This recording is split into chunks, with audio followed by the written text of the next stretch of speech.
Now streaming now.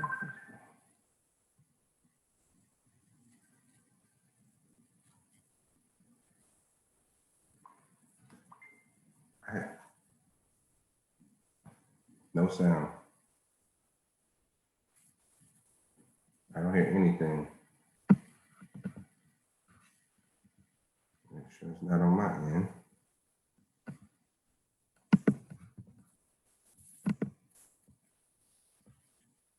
Nothing. There we go. Now I hear you. Perfect. All right. Cool. Good people, what's going on? Hey, Steve, you know what we got to do. I know you're not in the studio with me, but we still Sure. But I'm going to jump on it right now. Jump on it. Let's go. Let's see. Boop. Corner show. That's what I'm doing as well, my brother. I am jumping on there as we... studio bloopers, I tell you. Studio bloopers. There we go. You shared it. You shared it? I did. All right, well, there we go. I guess that means it's time for us to start the show, huh? Yes, let's do it. Let's go. Okay, I hear the music. That's good. You can say I told you so. And if I ever hurt you, you know I hurt myself as well.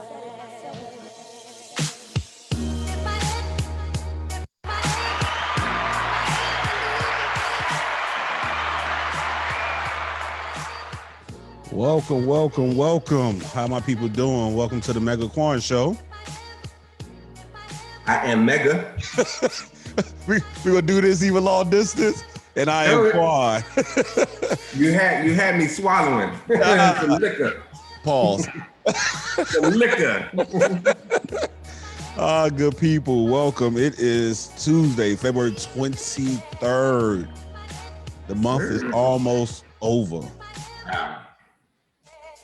Tell me about it. That's crazy, right?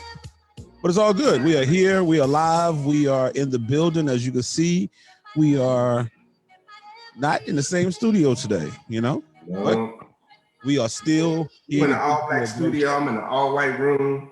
Oh, the black and white show. Gotcha. Yeah. It's all good. It's all good. You know what I need to do? I need to minimize this just a little bit.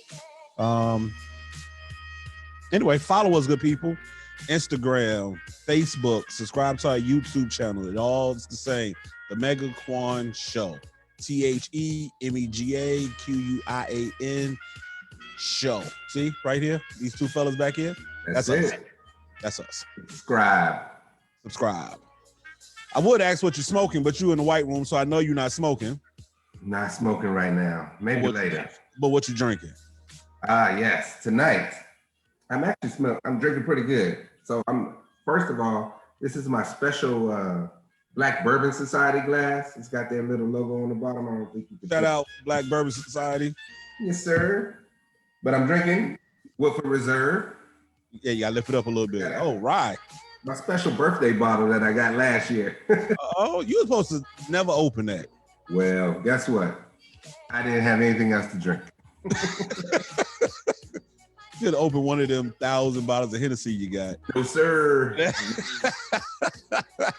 You'll open up the special birthday one, but not the bottles of Hennessy. I got you. No problemo. I'm just saying, you know. Well, tonight, you know, I'm drinking my Old Faithful. Okay. I got my Wellers going. Good Wellers. I did have a antique Weller I could have opened, but I'm saving it for my special occasion. Special occasion. Yes, sir. I don't know what that is, but hey, we'll talk about that another day. I promise you'll be there. I'll be there. That's what's up. We got our production manager in the building. We do. That's wonderful. Live. You see the thumb? I mean, the deuces, the signature twos. Definitely. I got it. Well, you know the production manager is here because why? No glitch, except for no sound. That's true. Look, that was before he got in here. Once he got in here, I was good to go. Absolutely. And I am, like I said, drinking my Weller Old Fashioned. I'm smoking Legal Provider number 9. I know you would think that it sounds like it's the same cigar that I'm smoking every week, and it is. I just bought me a Liga 9 over the weekend. So Okay. if I was there tonight with you, I'd be smoking that with you. Exactly. See, there we go. There we go. Last week's show, let's do a quick recap, right? All you got to say is, it's my birthday. It's my birthday. It was your birthday. That's over now. It is. It's gone. I'm not special anymore. No. That's over. You're still special, but your birthday's over. Absolutely. We had a good show. We talked about Black History, because that's the theme of the month. And the rest of the year, Black History 365, right? 365 every day. Well, that's what it's all about. And I'm happy to be Black, Yeah. We got a special guest today to talk about more Black history. So I'm really excited about that. Yeah, most definitely. Most definitely. But we got a great show today also. Yeah, man. We'll be talking to Ms. Bernette Sherman. Yes. She is the author of The Story of Ervin James. And Ervin. Yeah, Ervin. My apologies. Ervin James. Oh, there's the book. See, there you go. Got it. I see you. So it is on Amazon. Amazon. Check it out, people. Please. Support our folks. So did you hear about today's release? Yes. Which about release? a week ago, Bobby Smurda got released from prison today. Only us will talk about that. I know it. Yeah, Bobby Smurda got released today. 5 years, no snitching. I'm just saying. Anyway, he got 10 months early, right? 10 months early for good behavior, 5 years probation. That's what they say at least. That's a little rough, but I understand. It's better to be home though. Well, you're right. You know, they say the number one deadliest job is being a rapper. Number 2 is crab leg fishing. Oh wow, the deep sea crab. Yeah, that's number 2. Deadliest jobs. Wow, that's crazy. So I don't want to be a rapper, but I might go crabbing. I don't want to look for crabs either. Okay, so we're gonna talk a little bit about sports. Did you see that Tiger Woods had surgery today because he was in a crash? I'm like, what is? I hope I didn't see all the news, but I did hear that he had emergency surgery, he had fractures in his legs. That's rough.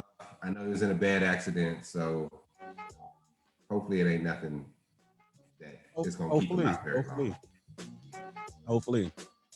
We're gonna talk a little bit about basketball because there's basketball on tonight. There's the Falcons. Hawks. I know y'all wish it was for football going on. We got the Hawks and the Cavs, Kings and the Nets, Warriors and the Knicks. Go Knicks. 76ers and the Raptors, Celtics and the Mavs, Timberwolves and the Bucks and the Wizards and the Clippers. That's what's going down tonight. All that. And the Clippers. Okay. Right. Yeah. It's gonna be a busy night. It's gonna be a real busy night tonight. If you ain't realized it, yeah, real busy. Anyway, what you got for us? I understand. Did I put you on the spot? I'm sorry. What you asking me? What do I have for us? Yeah. Oh, as far as I'm sorry, y'all. Let me apologize up front right now because I am not in the studio with my brother. I'm having horrible car trouble. My car just decided it would not start, and a jump didn't help. So I decided to do the show remote because the tow truck ain't even here yet. So they might call me during the show. So I apologize. I did not get my preparation done because I've been dealing with it for the past. But you know why? 3.5 hours now, and I still don't have a tow truck. How crazy is that? I'm gonna tell you why it's all good. You want to hear why it's all good? I know Because we have a great show today, and we have do. a great author, and I'm actually gonna add her in so we can get this thing going. I'm actually looking forward to talking to her. So that's Same here. And the thing is, I think I'm gonna cut the music off today, or really low, so that we can really hear what she has to say, because that's important to me. Okay, let's add her in. Oh.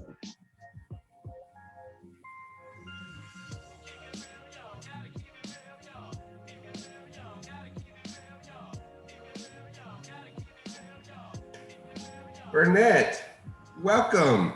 Hey, hold on. Let me fix the sound so I don't get the background. Hold on. Bernette, welcome. Hey. Are you getting the echo from me?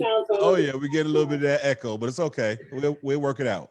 Bernette, welcome. Hold on. Are you getting the echo from me? Oh yeah, we get a little bit of that echo. I'm gonna mute you while you get it together. You can't run both. You can't run both.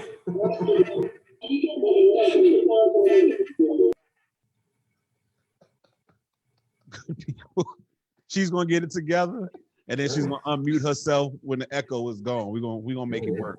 Absolutely. Steve, you might take over Alexa's job. Your voice sounded pretty good over there. Is that right? The echo. Did you say Alexa? Yeah, Alexa. We're gonna call it the Echo Steve.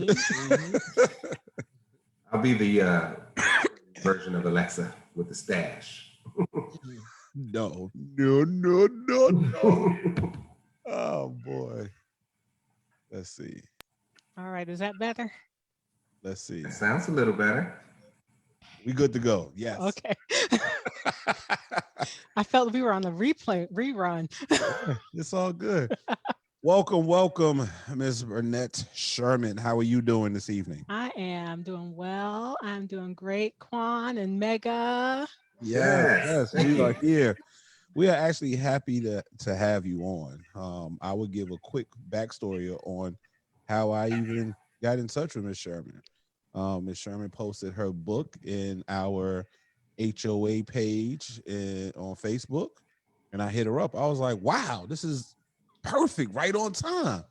And we actually talked that day, met that day. She gave me a editor's copy of the book, which my partner has right there. And I was like, yeah, we look forward. Let's put the date together. And here we are today. I'm excited. I'm happy to be here. And, you know, I believe in synchronicity, you know, things just working out and lining up the way they're supposed to line up and work out. So exactly. I'm supposed to be here with y'all today. There we go. You know, I've even got my glass of wine. Oh, there you go. Yeah, welcome to the Mega Quad Show. That's right. That's right. Now we're rapping. Welcome.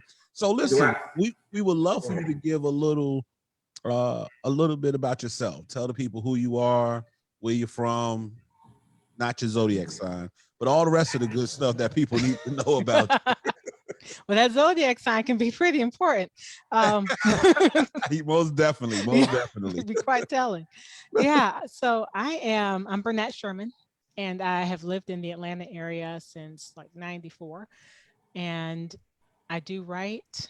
So obviously I'm a writer. This is actually my 10th book. It's my first historical fiction book, but my 10th book and 4th novel.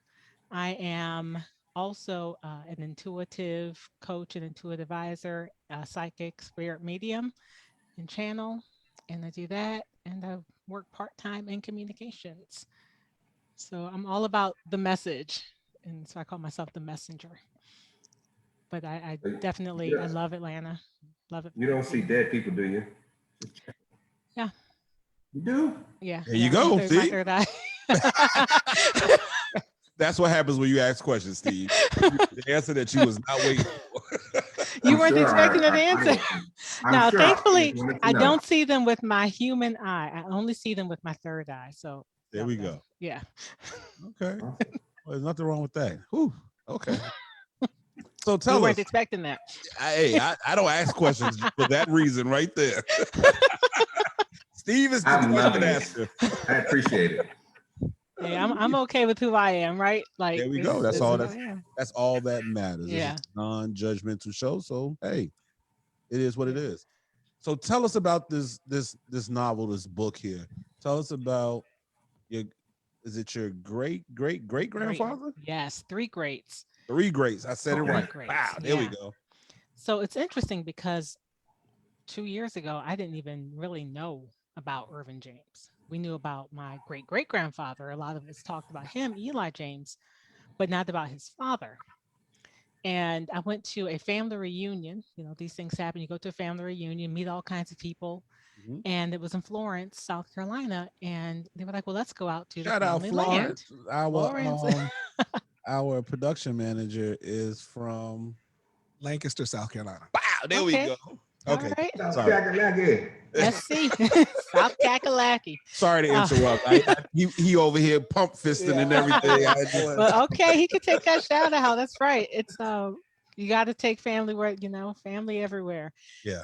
So he bought that land, but we went to the family land to see it, and it was my first time going there, and I was like, what? How come I didn't really know about this? And they were like, yeah, we have a cemetery, it's still an active cemetery there. There was a school formerly there. This church is still in existence that they Wow. built. And it's now on the National Historic Registry, Jamestown Historic District. So it's, preserved in that way. But it was a place that thrived for like 70 years after he bought the land. And, the stories kind of faded because things weren't written down.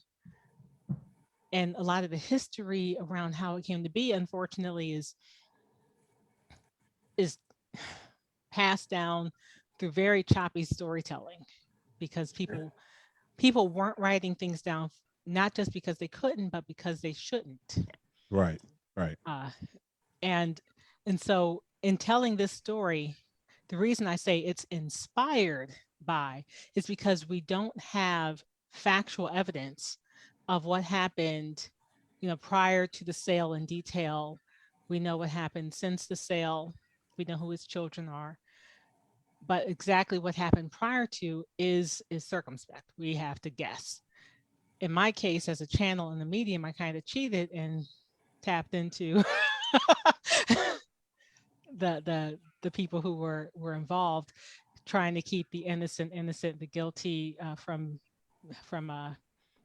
having their names live on in the book. Right.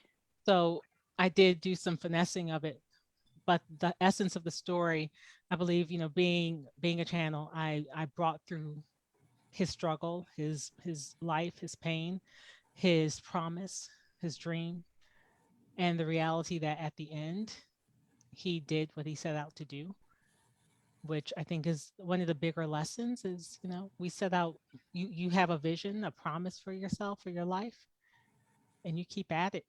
And he did that until he was able to buy over 100 acres of land in 1870. Wow. Mhm. In 1870, Yeah.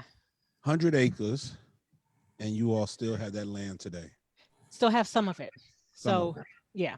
So some of it was sold, but they still have the cemetery, the land that the church is on, and there's a big swath of land that sits kind of in the middle of it. In addition to a couple of old houses. So on the book cover in the background is a house, and that house is actually on the property today. That picture was actually taken by my mother on a recent trip. And I Wow. included it. Mhm. That's what's up. Yeah, if you see. So this is, I'll show the There we go. See both of y'all. Y'all on it. so yeah, Okay. that's the house. And in the book, I've also included pictures of some of the other things and that we had, homes and a couple of the people on it. But I think it's interesting because people weren't doing that back then. Nope. Not in South Carolina. Not in South Carolina.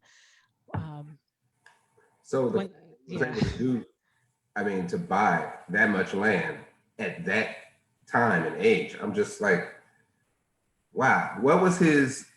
I mean, obviously, we all want to be wealthy landowners and all that even back then, but it took a lot of courage to be able to decide that this is what I'm going to do, I and think that's key. and keep it and fight for it, because I can imagine that it was very hard for him to hold on to that land even after he acquired it. So he acquired it in 1870. He had he had a bunch of sons, and they all lived and worked on the land, and some other families as well. So it was a very tight knit, family oriented community that supported each other. And what comes after this, later on, his sons and son-in-law bought another 100+ acres of land to Ah, add to the first 100 something. So they had over 200 acres of land wow. that they built the community on. He created a blueprint for him. And yeah, and they did it through collective purchasing. I Okay. think it's, yeah. So that's not in this book, but they did it through collective purchasing, where they all went in together to buy this land, and then they subdivided it up in plots amongst themselves. Something we don't do today either. Something we do not do. I'm just saying. It's I like always everybody's in for themselves. Everybody want their own piece when we can Mhm. work better together. But yeah, I've that's been saying exactly that what they forever. did. Yeah. So they How, bought it together, then divided it up. how long did it take you to finish your story? Finish this story. So I'm not usual as a writer. I write fast. um, but I started it the last week of August, and I finished the first draft like the very end of September, Oh wow, you were something like that. We talking about 60 days. Um, it was about it was about 5 weeks, okay. maybe 5.5 weeks. But So it was an listen, let me tell you. intense. Let me tell you. So we're gonna sit down and we're gonna talk about this novel about now this autobiography. We're gonna get together. There you go. Oh man. I mean, well, people fail to understand and realize the importance, or rather, like Steve said, how hard it was to not only work together, but to buy something that massive and keep it quiet. Then once I'm pretty sure people found out, being able to hold on to it and still have, even if it was just 1 acre over 100 years later, is amazing. I think about, I mean, I'm from Brooklyn, and I think about the fact that as a northerner, you don't necessarily have anywhere to go back to and be like, oh, well, this is where I grew up at. This is the house in which, everybody lives in apartments, and, you move Mhm. around and all that kind of stuff. And you don't have generational land that you could say, well, 100 years ago, you can't even say 10 years ago.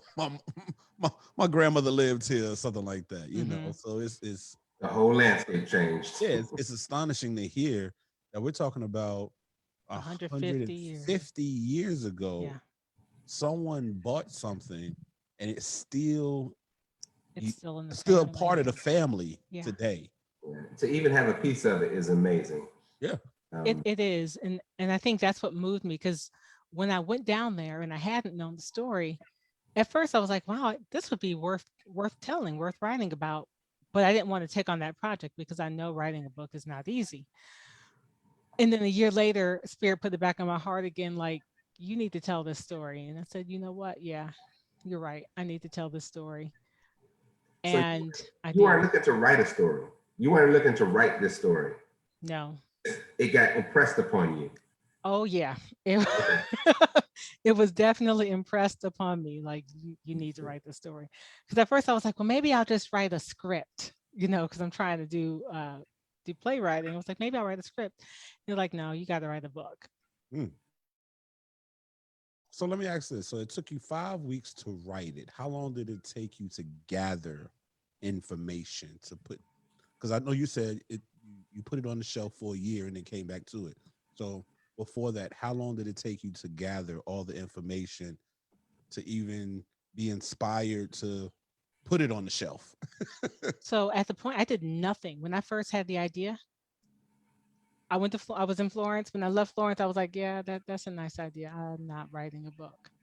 It was a year later Mm, when the idea was impressed upon me again to write this story. And I was like, oh, I really don't want to write it that way. right. Novels take a long time. But then I was like, no, you got to write it. And I thought it was going to be shorter, right? But the more Oh, I quick was short like, story. You know, we're gonna get this over and done with. It's Florence. yeah, You know, nobody not wants to much hear to about this. tell. Yeah. Yeah, nobody wants to hear about this 150-year-old land that our family have and what. Whew, Yes, and yeah. then it And turned. then it turned into what it is. But the question of how long did it take me to do the research? I wrote and researched. I wrote and researched kind of at the same time. I think I spent about a week at the forefront trying to going through the census data. I mean, that was pretty much what we had. Astrology, ancestry Mhm. was a big resource. Going through there, looking through records, trying to track down um, the the family and the different members of the family. We can't go back but so far, but I was at least trying to track down the right people who we knew were his children, his wife, and to see what their relationships were. We knew he bought the land from a man named Eli McKissick, and trying to find him and the right him, you know, and the right Mary. Exactly. Because I'm like, Exactly. these That people part. all had the same names. I'm like, trying to Yeah. find the right people, Okay. and just understanding the lay of the land of South Carolina in 1870 and 1865, and going back because the story starts in 1815. I And can't even so imagine what the education of learning about that. it was, Wow, yeah, I feel like I took a master course I bet you did. in 5 weeks Yeah. because I Sure. had to immerse myself. I mean, because you're writing and then you're like, I wonder, and then you got to go look it up. Right. You know, did they? And then you have to go look it up. Then you get Even mad. And then you have to put it down and come back to it. I've done that. Yeah, Yeah. Yeah. It's when a I'm yeah. looking up, were they allowed to do such and such a thing? No. And then you discover that there was a whole book, the Negro Law in South Carolina, like Yeah. a whole book codifying laws for blacks in South Carolina, which was a not like a pamphlet. No, this is a book. Or what you Negroes can't do. Yes.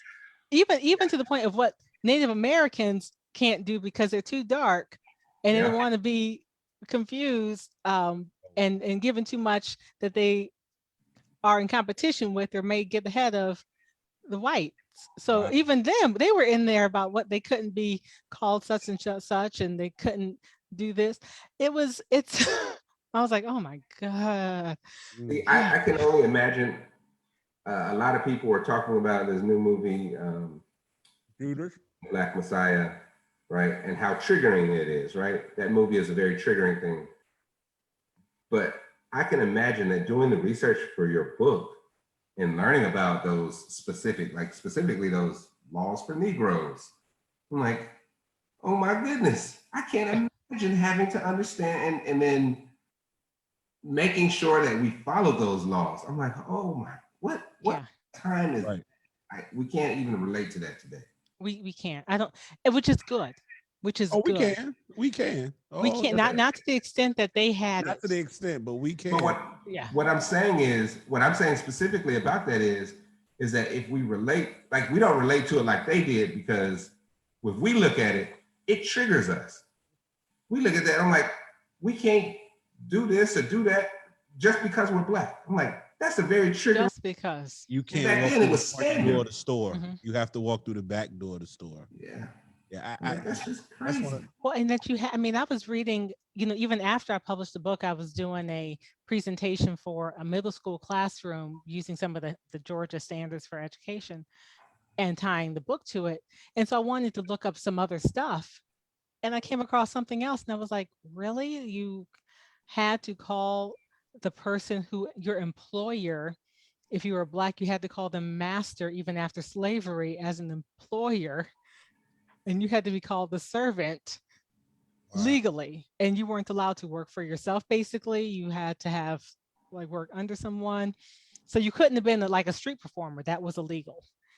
Yeah, You that could, exactly. like the things that you could do independently to earn money were illegal. Mm. And I'm there was a portion in the book where I was looking at, and I'll just read the little passage. It says, "This woman think we friends. You can't be real friends with somebody who you own." And that right there just tells me everything I wanted to know about. I'm like, you're absolutely right. It's not even a fair comparison. If somebody owns you, how they gonna be your friend? But acted like Master was our friend. Well, she thought she was, and Yeah. it's, and in this book there's some interesting dynamics, and even when I was bringing the story through, I'm writing it and I'm like, this is interesting. I mean, because I channeled this book and I tried to give it, which is why I had to write it in the voice that I wrote it, which is why it's a lot of first person, is because I had to tell it in the voices that came to me. But it was, there were parts where I was like, wow, you see the different relationships of slavery, things that sometimes you don't necessarily, we often see one side Right. and think that that's all that there is. But we also, in this story, I was able to see a different side where people can change. People can have some self-reflection and say, I can't change the world, but I can change my part of it. Um, and then you saw the people who struggled with change, and you saw people who just they just were in that society, and that's the way it was. And so even as I wrote it, I'm thinking, this is interesting because, I think about the relationship between Ervin James and the man who bought him and how it changed over time. And then I think about, the other people who, his one of his wives, and her relationship with her master, and how that impacted her life. And so I think one of the things it taught me is that it's not all one way. It's not just one story of our experiences, which is, it makes it even more complex because we can't just put it in one box and Right. say, it was always like this, because it wasn't, and there was different people. There's layers. It's like an onion, Mhm. and there's Absolutely. layers on top of layers, and you're like, okay, well, this affects this part of my life, and my life plays a part in your life, and especially when you're dealing with masters. And Mhm. yeah, yeah, yeah, yeah, Yeah, yeah. because everybody wants something, right? Everybody is, we don't want to admit it, but everybody's always looking out for themselves in some way because it's of survival. And Gotcha. whether we want to admit it or not, we are always going to look at, how is this going to benefit me? How is this going to help me move forward? Or what's it going to do for me? Right. It's human nature. And so when you look at that institution that benefited the white male over everyone, even the white female, um, it's really hard to get someone to act in their disinterest. It's very hard to get someone to act against their own interest.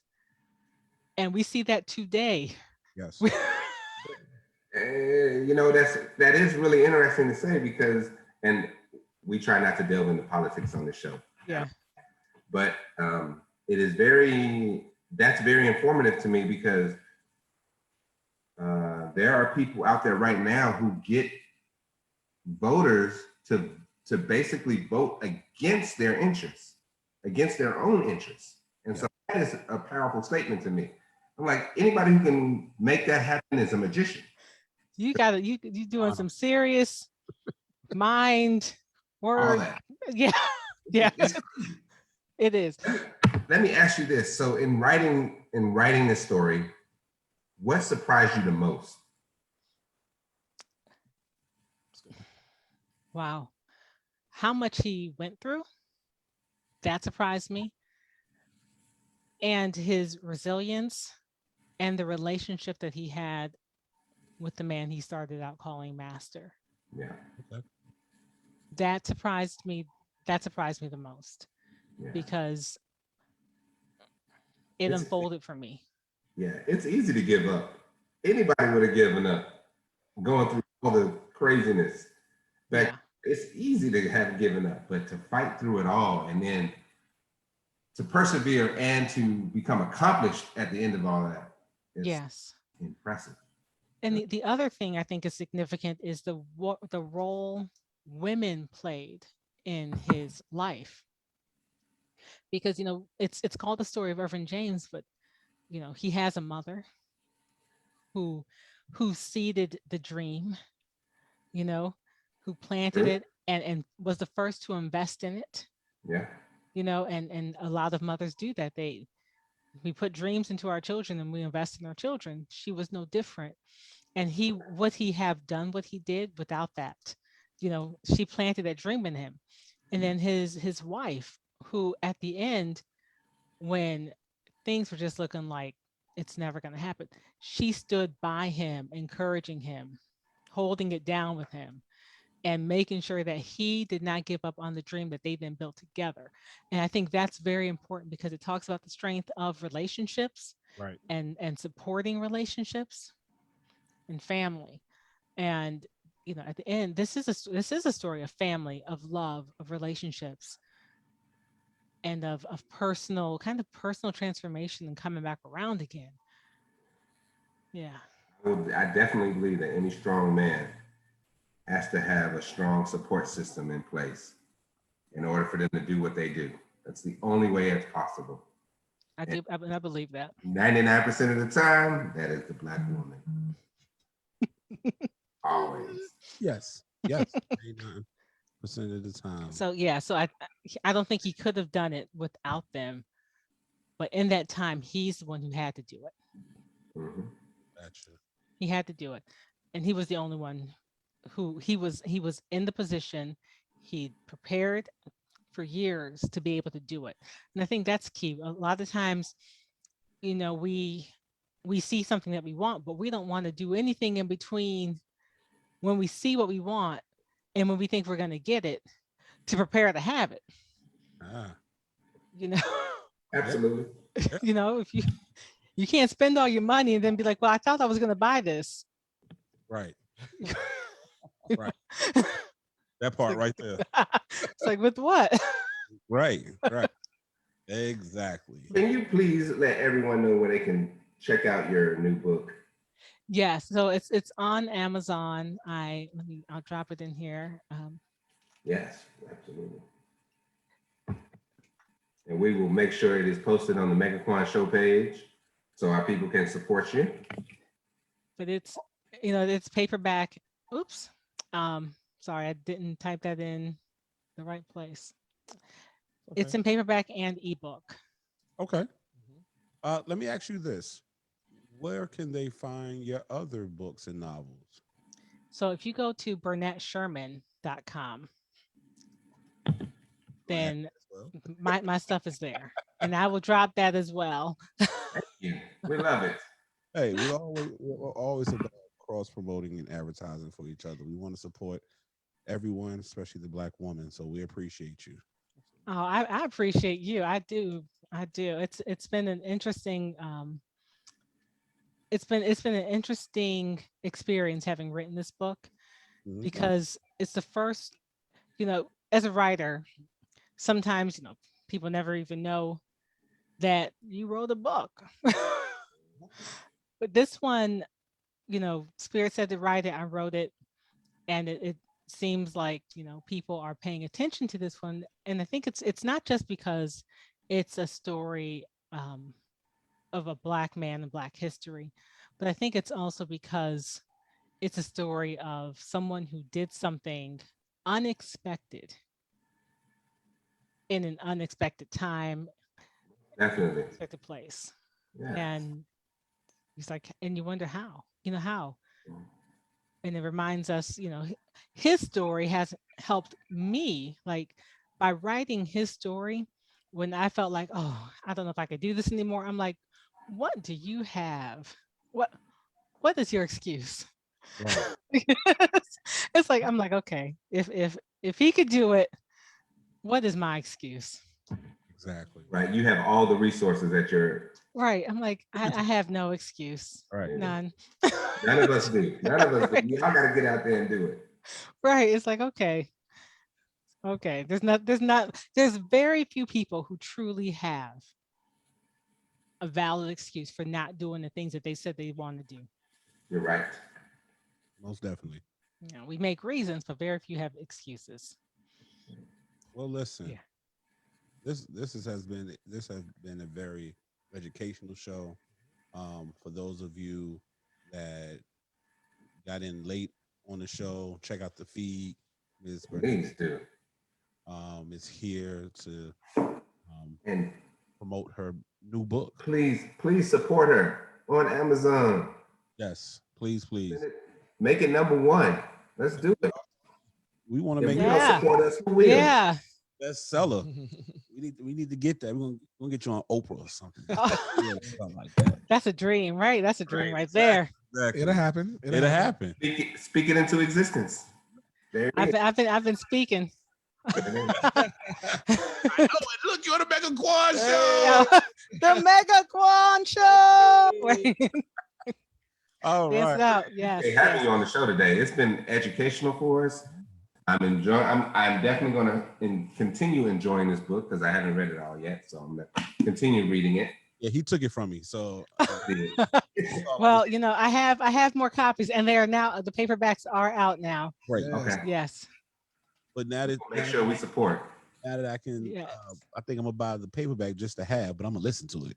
Mhm. Well, it's not on audiobook. So Oh, we You need know- you to read. We need you to read it for us then. 12 hours later. There you go. It's still my voice. Hey, Michael B. Jordan is doing it. That's I'm just true. saying. Absolutely. Michael B. Jordan is doing it. Miss Sherman, I know I'm the production manager. I know I'm not on camera, but I do have a question for you. Yeah. Your story, or excuse me, the story that I understand about Ervin James is actually similar to my family as well. My wife's family, they too own about 100 acres in South Carolina, in that area. And I know that as my wife and myself have talked, we talk, the history that she knows. I don't think it definitely doesn't go as deep as yours, but the history that she knows, again, it's just that it runs deep. So my question to you Mhm. is, you've written 10 books, and again, we're, not even getting into what type of books those are. How full was your heart once it started out as just going to a family reunion? Let me find some cousins that I never met. But how full is your heart writing a story about it's not just a story, it's a story about your family. Mhm. And so now you're able to share the story about your family with the world. I mean, tell me about the fullness of your heart. From Yeah. then to from the conception of it all to today. You know what? It's been a way for us to come together a bit, because I tell you that the family line. So there's so much happiness is one word, appreciation, pride for this story being written down, and so much support from the family in having this story told, because it's one of those hidden gems, like there's so many of them. Like if your family too, there's so many of these hidden gems that people just don't know. And because we don't know, we lack those look at that moments. And we have fewer things to point to, but when these stories get told, we can point to something else that encourages us to keep going, to keep striving. And then in our own family, it says, look what he did. This is where we come from. this is where we come from. And while this is my family, there's so many stories like that in our communities where we need to remember this is where we came from. We may have had some setbacks and hardships in between, but this is where we came from. We came from people who survived. Yeah. They survived the darkest night of this country Yes. to be here today. And we need to recognize that not just as slaves, but they were enslaved human beings. Yeah. And when we remember that they were human beings who happened to be enslaved. Right. And when you frame it that way, you remember they were more than the fact that they might have been enslaved.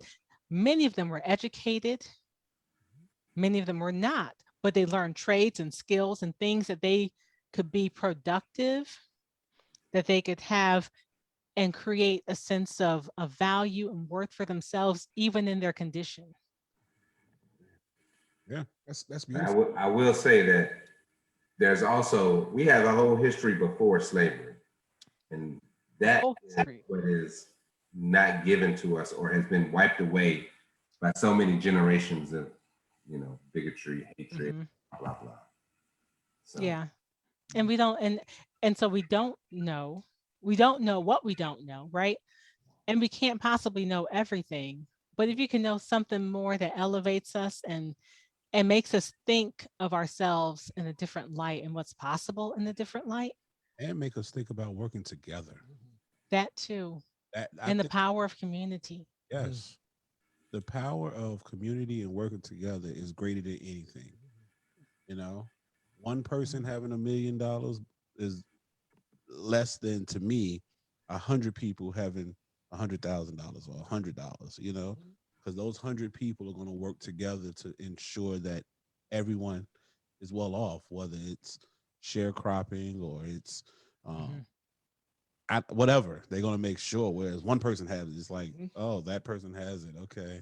So Right. yeah, listen, this has been a great Mhm. show. Again, everyone, you are rocking with us, the Mega Quan Show, and Miss Bernette, our special guest today, Miss Sherman. We Thank you. Thank you. appreciate you. We thank you. Check out her book slash books. Um, get all you go your number 1. We want you to come back now. that's Oh, right. I will. If I get to number one, I'm making my rounds. I'm making the rounds. Listen, But Everybody on the Mega Quan Show, if you support us, go support Bernadette. please, please. And it's an ebook Bernette, or not paperback. Definitely. Don't, you know what? Even my mother does it sometimes, so don't worry. Apologies.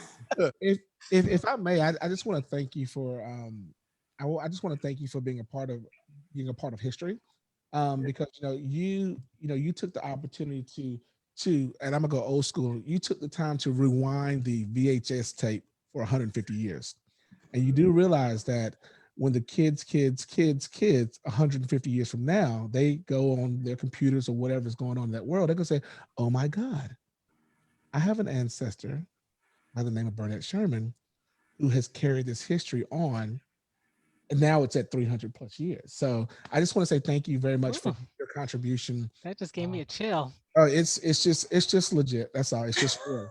So I want to thank you, and I mean, he got that special voice. no, it's real though. It's definitely sincere. It's definitely real. Because I know, like now, I mean, and for myself, and I encourage anybody and everybody to go do their own research on their own family. And next thing Right. you know, we're all sharing a story that goes back, God knows how many years. So I just want to say thank you Hmm. very, very much for It's your all right. contribution to Black history, to your history, to all of our history. So thank you very much. Yep. Thank you. Thank you. I appreciate that. I Good. appreciate that. That Good. was that was kind and sweet. Let's see. There you go. Good Thank old you. production manager. Yes. Yes. All Awesome. right, good people. We are about to get out of here. You can always tune in to our after Zoom. I'm going to post the link in Mega the Quan Show page. yes. Would you mind doing that for me, Stephen? I got you. No problem. We appreciate you again. We thank you, Ms. Sherman. Thank you both. Thank you, Mega. Thank you, Thank you. I Quan. appreciate you for just hanging out with us today. Yeah. I've enjoyed it. I was looking forward to this. Look, thank you. Thank you for checking my message. I know she's like, Absolutely. who's this random person dropping a DM? Well, you know. Like, is he serious or is he? I was kind of hesitant about sending it first. I was like, she gonna think I'm weird. Like, she like, I'm glad you did. I'm glad you took the chance. I appreciate you sending the message, sir. Thank you. I appreciate it. Because Yeah. then I wouldn't have been here. Yeah. And I was supposed to be here tonight. There we go. And I thank you. All right, good people. Thank you all. Thanks for everyone. And thank you to all your watchers. And thank you to you too. Thank you. Thank you.